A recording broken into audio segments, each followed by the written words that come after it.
سلام دوستان، امروز بریم با شهر بروژ یا بروخه آشنا بشیم. بروژ مرکز استان فلاندر غربیه که به زبان هلندی میشه وست فلاندرن و بزرگترین شهر این استانه. جمعیتش 119,541 نفره. بروژ به 8 قسمت تقسیم شده و حدود 15 کیلومتر از دریای شمال فاصله داره. دور تا دور این شهر کانال آب وجود داره، برای همین به بروژ ونیس شمالی هم میگن.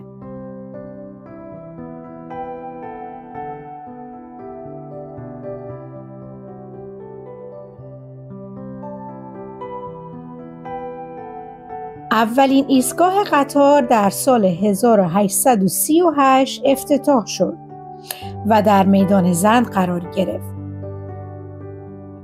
در سال 1938 ایستگاه قطار جدیدی افتتاح شد در یک مکان جدید.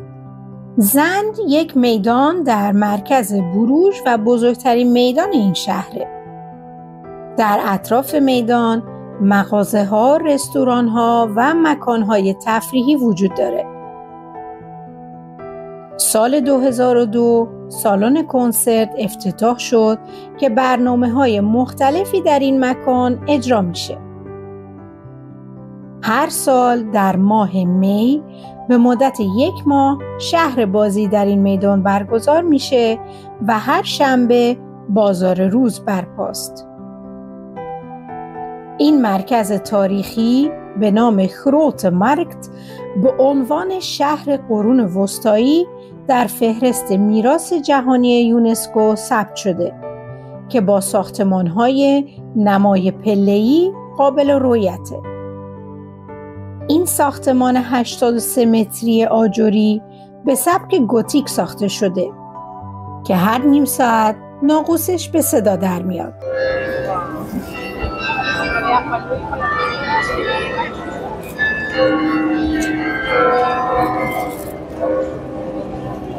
در قدیم رویدادهای مهم، مسابقات و حتی اعدام در این میدان برگزار میشد که امروزه در همین جا چهارشنبه ها بازار روز برگزار میشه.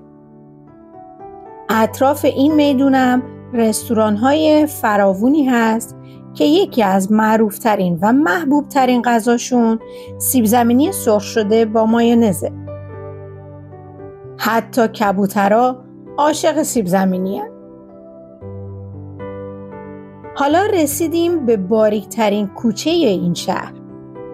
در انتهاش یک باره که بیشتر از 100 نوع آبجو داره.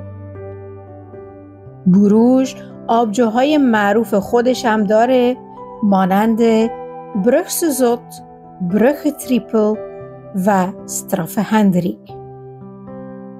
در انتهای کوچه وولستراد آبجوهای مختلف به نمایش گذاشته شده.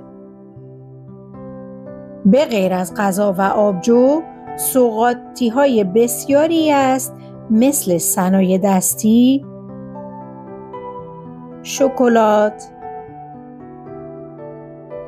و غیره که بیشتر از این مغازه‌ها در وولستراد و کاتلینستراد قرار گرفتند. در ضمن موزه‌های مختلفی از جمله موزه‌های تاریخی، هنری، موزه سیب زمینی سرخ کرده، آبجو، آسیاب بادی و قابل بازدیده. حالا با دیدن چند تصاویر از این شهر زیبا این ویدیو رو به پایان میرسونم. تا ویدیوی بعدی، خدا نگهدار.